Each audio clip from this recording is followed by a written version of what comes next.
गिबियावनो आं मिडिया नोंथांनिसिम आङो गोसो गोरबोनिफ्राय साबायखर जासिग्रोनाय जाबाय।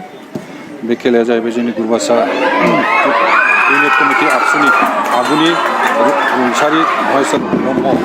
बिथाङा 2016 सनावनो बिथाङा हरखाबै जिउ गोमानानै थांदोंमोन। बेनि थाखाय बेनि मुङावनो जोङो महेश्वर ब्रह्म, रुंसारि महेश्वर ब्रह्म बिथाङा गुरुबासा ओनसोलनिनो सासे इउनिट कमिटि आबसुनि आफादगिरिमोन। बिथाङा खोब गरिब न'खरनिफ्राय फैनानै खस्थ' मस्थ' बिथाङा जोंनि बे ओनसोलाव गुरुबासा इउनिट कमिटिखौ सालायदोंमोन आरो बिथाङा खोब मोजां सासे सोद्रोमामोन, दैदेनगिरिमोन।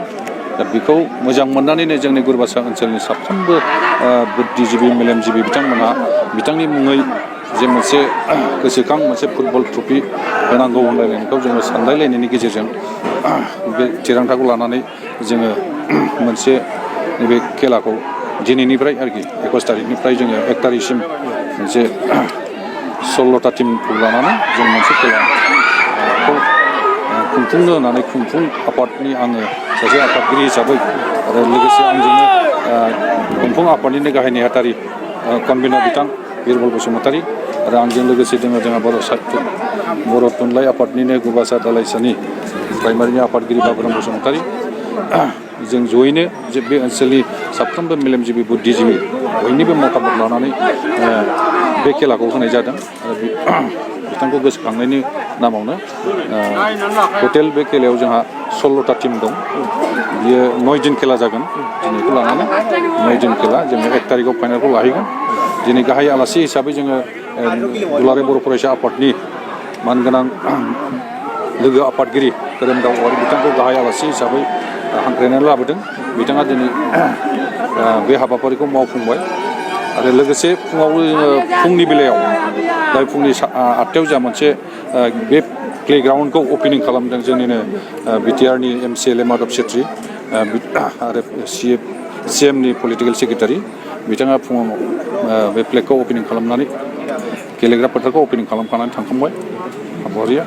दा जोङो लास्टनि दा फाइनाल अपेनिं सेरेमनि जायनारि मोनसे क्लाब आरो जोंनि गुरुबासानिनो क'क्राझारनिफ्राय आरो जोंनि गुरुबासा बिबुंसार ब्रह्म मोनसे क्लाबनिफ्राय बे खेलाया सोलिगासिनो दं दा।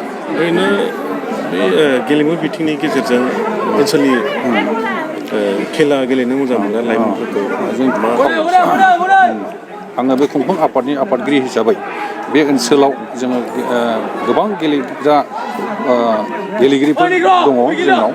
दा बे गेलेगिरिफ्रा जाहाथे जोंनि बे खेला होनायखौ नुनानै बा नायनानै जाहाथे भबिसत मोजां गेलेलांनो हासिननाय आरो गाव गावनि केरियारखौ दानो हानाय बे परिबेसा जाहाथे जोंनि ओनसोलाव साबसिन जालांगोन जों बेखौ मिजिंथिदों। बिथां दैदेनगिरिनि मुङावहाय नोंथांमोना खनबेसे दिनैसिमाव